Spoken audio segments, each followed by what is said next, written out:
welcome to another edition of History Project Theatre Full Throttle. I'm your host, Walter Clintworth. Today we have a very exciting episode for you entitled Torrance Gump. In a period of top hats and bow ties, there lay a bustling city by the sea in the still-growing West. Los Angeles was swiftly becoming a major industrial center, in an era where the progressive elites ruled it all. Well, until labor unrest settled in. Los Angeles had long resisted the unionization of its workers, as seen on the East Coast and to the north in San Francisco. However, tensions were reaching their boiling point. As demonstrations against the open shop atmosphere increased, one businessman was destined to take a stand. Jared Sidney Torrance. And it is with him, amidst this climate of anti-wealth sentiment, that we begin our tale.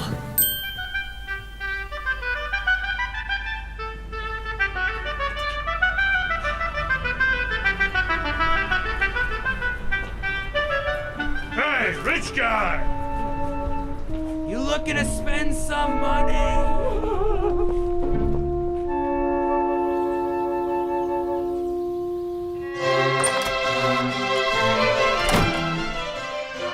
Oh, Mary, it's dreadful out there. More street urchins again, Sydney. Every day there are more of them. There's just so many. What's a simple, wealthy man like myself to do when he's outnumbered 99 to 1? No one understands the rigors of the wealthy life. There's just no place in this world where a simple rich man can run his business as he sees fit. If only you had your own town. Start my own town. That's a great idea. Why didn't I think of that? Servant, fetch me some money and buy me a town. Certainly, sir. But it'll take some time to get it all together. What? Why? Well, sir, last week you had me turn all your assets into ancient coins so you can Scrooge McDuck around the swimming pool. Ah, yes. My greatest investment. Likely the shallow end will pay the bills. However, it may take several weeks to get them all into US dollars. No, that money's for the chocolate river that's going to run through the factory. We'll just get some other investors. But who?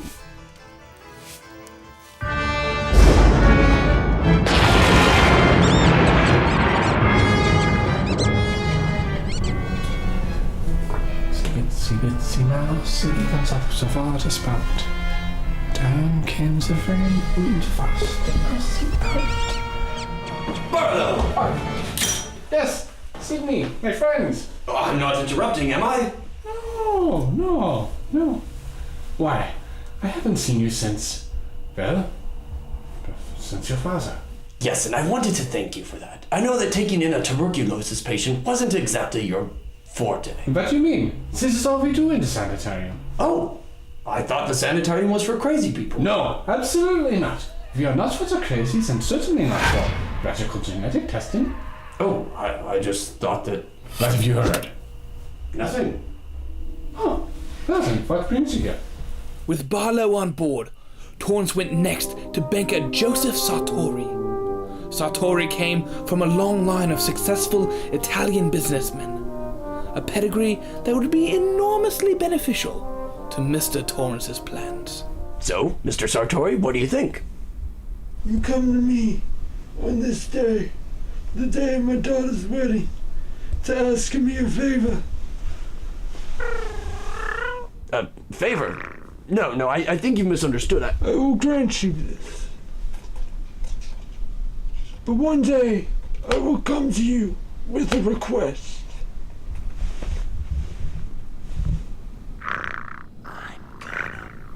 Really, sir, it's not a favor. It's an investment. I think we'll both make a lot of money. Oh. Well, in that case, I accept.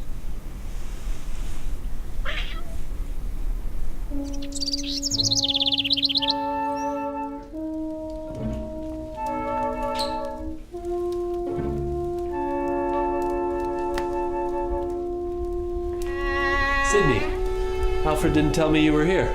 Sorry, John, didn't mean to disturb you. Not at all. But I already told you, I'm not interested in investing in your town. Look, Cravens, I know you've had a rough life. Witnessing the murder of your parents as a child and being raised by your butler, but I'm filthy rich too. I know exactly what you're going through. John, how many lavish ladies did you board last night? 3. We give so much. It's time we had something for ourselves. Other than being a principal investor, very little is written about Maris Hellman. Pretty much nothing. Well, we've done it. We've raised enough money to build the city. Hooray!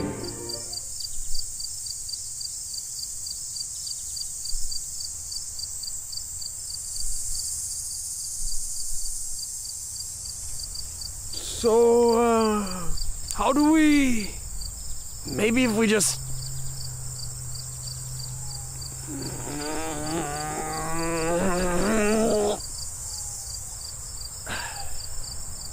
Here, we try this.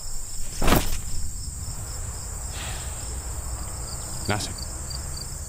Maris? Any ideas? Well, we'll just have to face facts, gentlemen. We're just too rich to build a city. It'll never work.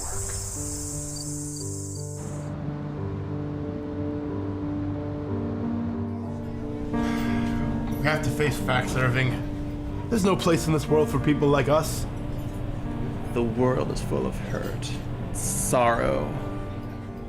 You and me, we're creatives, outside-the-box thinkers. How are we supposed to succeed? By becoming the very darkness that shrouds our souls. Why do you carry that picture of that awful man with you anyway?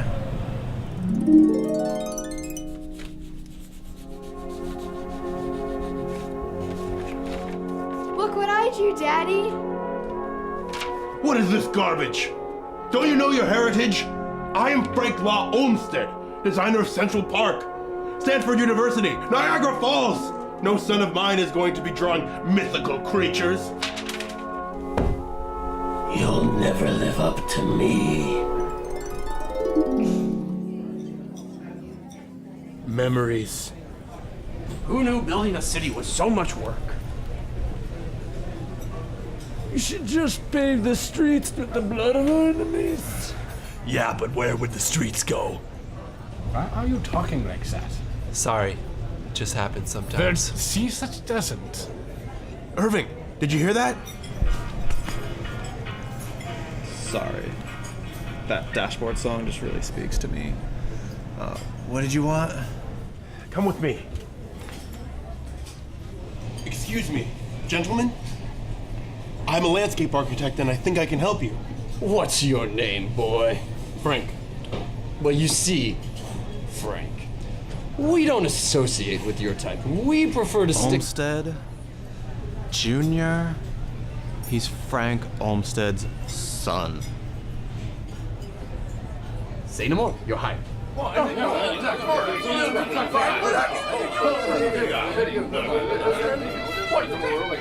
now that Olmsted is drawing up the plans for the city, all we have to do is convince some manufacturers to move in and provide jobs for our citizens. So we call in a few favors. How hard can that be? No! No. Absolutely not.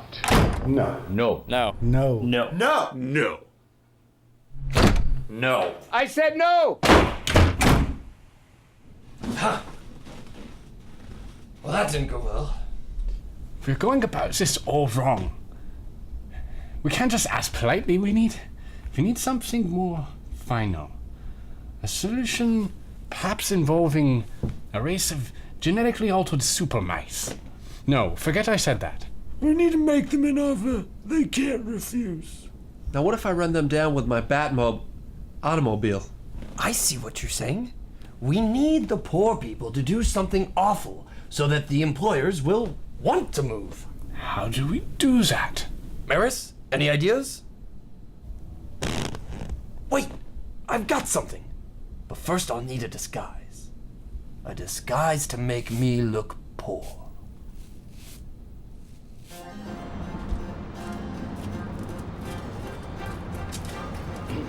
Certified poor person, here for the working man's meeting. Not the bouncer. Oh.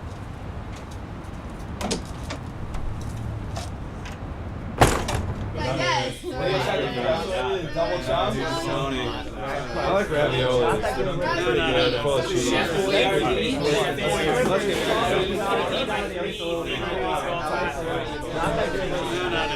Alright. Settle down. We're all here to talk about unionization. And so far, nothing we've done has worked.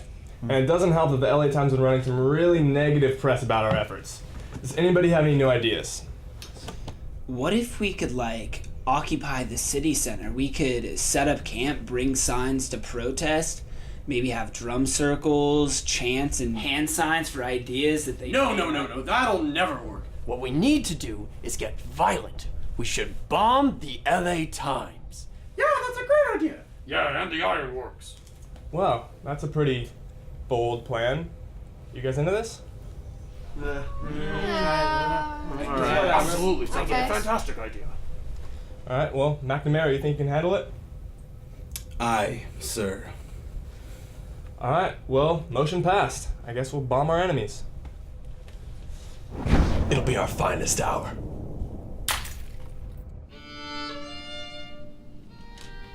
You're less than nothing to me. No! Everything I do is a waste. I'll never do anything great on my own. Life is the void, nothingness without you. Curse you, Father! You have forsaken me to bear the burdens of your success! Feel the void inside of me. Oh, fill me deeply. Wait. Yes. A road here. And a business center here. Yes. Oh, Sydney. Fill me.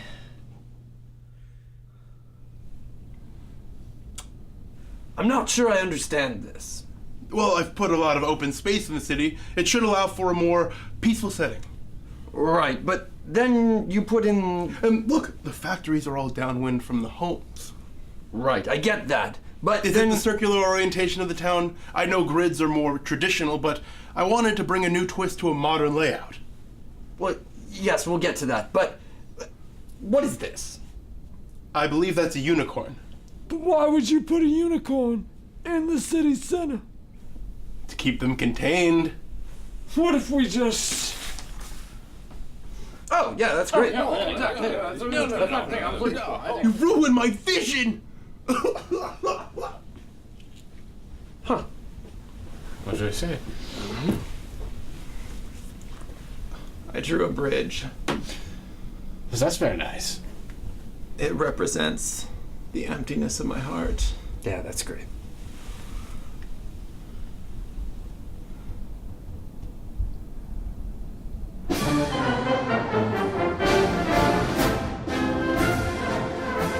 Wow!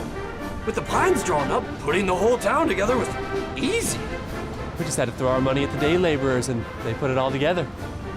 And now that it is finished, what will we name this great city? Well, we should name it after something we like. What about the genetic utopia? The Batcave. What about Sydney's exquisitely sculpted torso? What? We should name it after the man who put this all together. The city of Torrance. That's what I was trying to say. I second the motion. Really, Maris? This is literally the only thing it says I do ever. And so it's settled. The city of Torrance shall be our greatest work. Hooray! Triumphant over the forces of impoverished laborers, our intrepid investors achieved their goal of creating a new city between the port of San Pedro and downtown Los Angeles. Now, it wouldn't be all roses and bubblegum for the city of Torrance. Recession and World War would impede their growth for decades to come. However, by the 1960s, it would soon come to resemble the beautiful city by the sea that we know and love today. This has been Torrance Gump on History Project Theatre Full Throttle. I'm your host, as always, Walter Clintworth, reminding you that circle, circle, dot, dot, that is how you do the cootie shot. And good day.